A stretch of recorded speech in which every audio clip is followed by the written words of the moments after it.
Hey everyone. I want to take the time to walk folks through the underlying survey that we tried to use to align on the regional priorities for next year.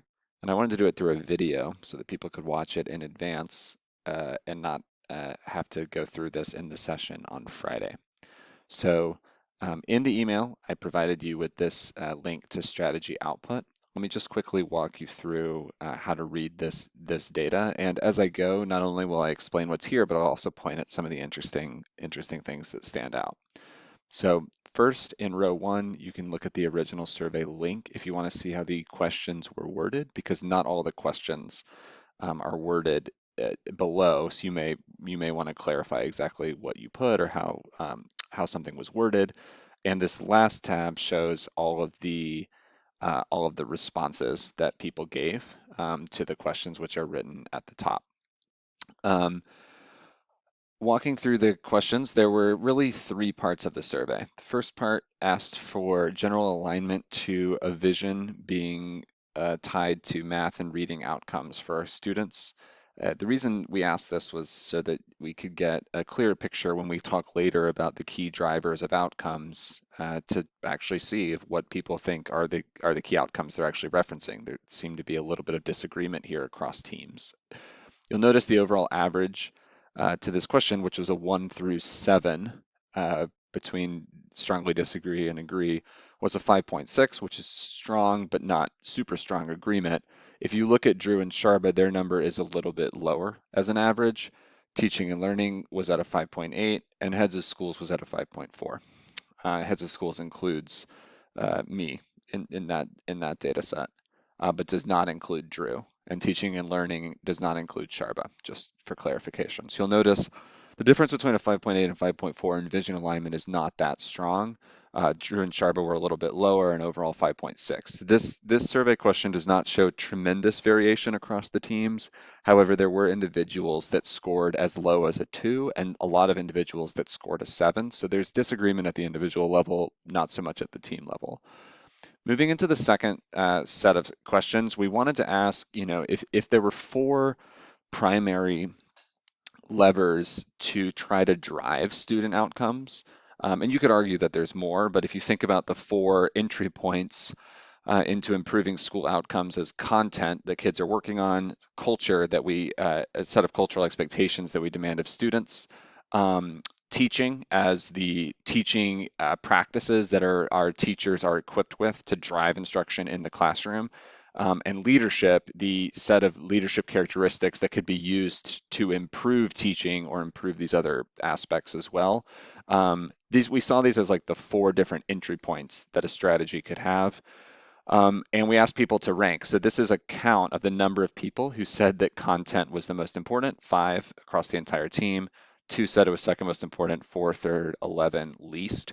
And the number below here is a way to think about the average. So a 3.05 means it gets 4 points for this first one, so it's more heavily weighted towards most important. This suggests that teaching across teams we see as the most important lever and content as the least important. You'll notice there's not a ton of variance, and there's definitely not agreement on this. Even though teaching is the most important, there is one person who thinks it's the least important, and even though content is the least important, there's 5 people who think it's the most important. So this is a key driver of disagreement amongst the teams. You'll also see to the right, you'll see responses from Drew, teaching and learning, and heads of schools as well. And you can compare, there's actually, this question did generate pretty substantial differences across the teams. The last part of the survey, which is the most important for Friday to understand, is the strategic priority trade-off section. So we asked 4 questions about each of 11 strategies, and the 11 strategies are roughly tied to those four primary entry points that were listed above. The goal for listing these 11 potential strategies was to try, per feedback originally from Jenna, to capture all of the different competing priority levers that we could be focused on next year in one place. You'll notice things like memorable academic experiences and rituals and routines from Project Titan, but you'll also notice things like teacher evaluation, instructional leadership, things that we've had in flight this year are here as well. Let me walk you through how to interpret this information. So this first section is for the entire team. These are average scores on 1 through 7. The size of the gap is a score of 1 through 7, says how far do we think we are from industry leading. And a 1 here means that we're actually closer to industry leading, and a 7 means we're further from industry leading. So a 5.1 on teacher content knowledge means that this is in this category, this is the thing we think as across both teams that we're furthest from industry leading on. It's green, meaning that that's a large opportunity. Teacher evaluation, this means we're closer to industry leading. Now, you may remember, for those that are nitpicking, that the survey was asked in reverse of what I just described, but I flipped the responses when I aggregated this. So you can read to 5.1 as a large opportunity, meaning we're far from industry leading, 2.9 as we are closer to industry leading, which makes sense on something like ETR and teacher evaluation because we have a full system built out for that thing. On drives outcomes, this is how strongly correlated we believe this lever is to driving student results. You'll see instructional leadership and teacher content knowledge are the two highest, and the lowest is teacher eval. So even though the size of the gap was, or the size of the gap was small, and we don't think it's particularly driving outcomes, you'll notice something here that in general, people think sizes of gaps are smaller than driving outcomes. Row 73 shows the average of those two, and you can think about the average of the size of gap and how much they drives outcome as some level of impact if we were to prioritize this. So a large gap that's really important means that if we went after that, presumably that would and achieved, we would have a large outcome, a large impact. You'll notice on average that, again, teacher content knowledge, behavior management, and teacher pedagogy are popping as the highest averages here. And the last row gives you a rank.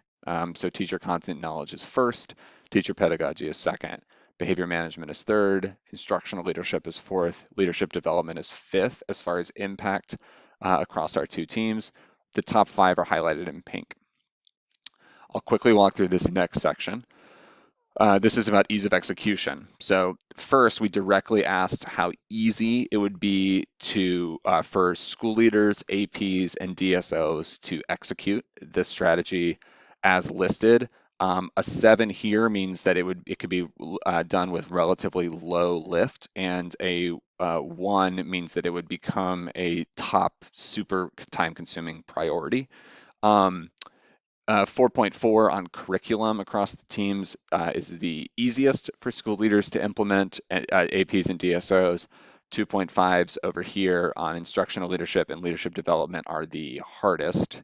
And then ability to execute asked how well positioned we specifically are to pull this off next year. It's different than ease of lift. Ease of lift is about actually um, putting yourselves in the school leaders, how much work will this be? Ability to execute asked about our current resources and decisions. So something like teacher eval, even though it's not that easy to lift, it would be easier to execute because we've done it before. It's in flight. We have resources dedicated. That's why this one is popping.